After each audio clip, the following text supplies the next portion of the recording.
स्थानिकांनी केलाय। नाशिकच्या गंगापूर रोड परिसरातील दत्त मंदिर चौकात कृष्णा आंधळेला बघितल्याचा दावा तिथल्या स्थानिकांनी केलाय। यानंतर आता तातडीनं पोलीस घटनास्थळी दाखल झालेत। पोलिसांकडून या प्रकरणी शोधकार्य सुरू आहे। या परिसरातले सीसीटीव्ही तपासले जात आहेत। एका दुचाकीवरून कृष्णा आंधळे आणि आणखी एक साथीदार या ठिकाणी सकाळी 9:30 वाजता दिसल्याचा दावा इथल्या स्थानिकांनी केलाय। त्यामुळे कृष्णा आंधळे नाशिकमध्ये दबा धरून बसलाय की काय या चर्चांनी जोर धरलाय। त्यामुळे पोलिसांकडून आता अधिक तपास इथे सुरू आहे। आमचे प्रतिनिधी लक्ष्मण घाटोळ आपल्या सोबत आहेत नाशिकमधनं। लक्ष्मण, काय माहिती दिली आहे स्थानिकांनी? संतोष देशमुख यांच्या हत्या प्रकरणातील संशयित आरोपी कृष्णे हा गेल्या हत्येच्या घटनेपासून फरार आहे।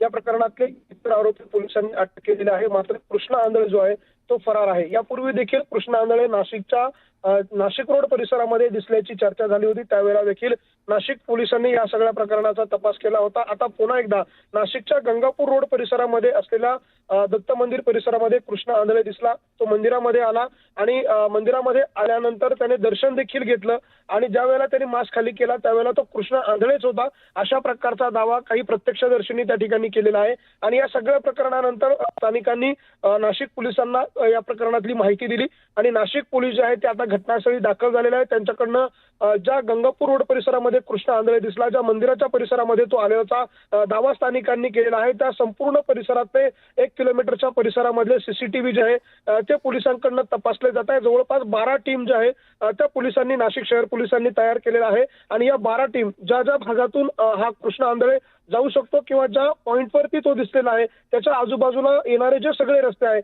त्या सगळ्या रस्त्यांवर ते जाणारे आणि येणाऱ्या टायमिंगचे जे सीसीटीव्ही आहे ते आता पोलिसांकडनं तपासले जात आहे। त्या भागातले सीसीटीव्हीचे डीव्हीआर देखील पोलिसांकडनं ताब्यात घेतले जात आहे आणि या सगळ्या प्रकरणाची चौकशी जी आहे ती केली जाते। आपल्याला कल्पना असेल की या सगळ्या प्रकरणामध्ये काही दिवसांपूर्वी सामाजिक कार्यकर्त्या तृप्ती देसाई यांनी देखील आरोप केलेला होता की कृष्णा आंधळे असेल किंवा इतर जे आरोपी आहे ज्यामध्ये विष्णू चाटे असेल या सगळ्यांना नाशिकच्या एका आश्रमामध्ये आश्रय दिल्याचा आरोप केलेला होता आणि तेव्हापासून या सगळ्या आरोपींचं नाशिक कनेक्शन जे आहे ते देखील समोर आलं होतं। विष्णू चाटेने आपला मोबाईल जो आहे तो नाशिक परिसरात फेकल्याचं देखील पोलिसांना सांगितलेलं होतं। या सगळ्यामुळे या सगळ्या प्रकरणाला आधार आहे। त्यामुळे आता पोलिसांच्या तपासामध्ये नेमकं काय समोर येतं हे सगळं बघणं महत्त्वाचं असणार आहे। मात्र पोलिसांकडनं या सगळ्या प्रकरणाचा कसून तपास जो आहे तो केला जातो आहे। बिलकुल लक्ष्मण, धन्यवाद या सगळ्या माहितीसाठी।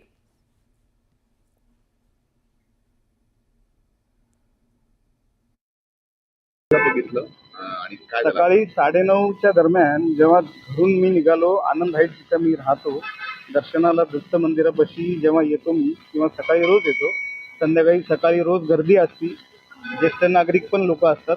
त्या फांद्याचे तिथं 2 जण उभे होते। माझी नजर गेली तर कोण आहे काय, कारण काय हल्ली जे काही प्रकार चालू आहे महाराष्ट्रात ते आपण रोज बघतोय। त्यांनी जेव्हा मास्क खाली केला लगेच ओळखलं का हा कृष्णा आंधळे आणि कृष्णा आंधळे असताना लगेच 9:42 गंगापूर पोलीस स्टेशनला फोन केला आणि तो मखमालाबादच्या दिशेने निघून गेला। हे मी बघितलं। 10,000% तो कृष्णा आंधळेच होता आणि तो 100% नाशकात आहे हे मी सांगू शकतो।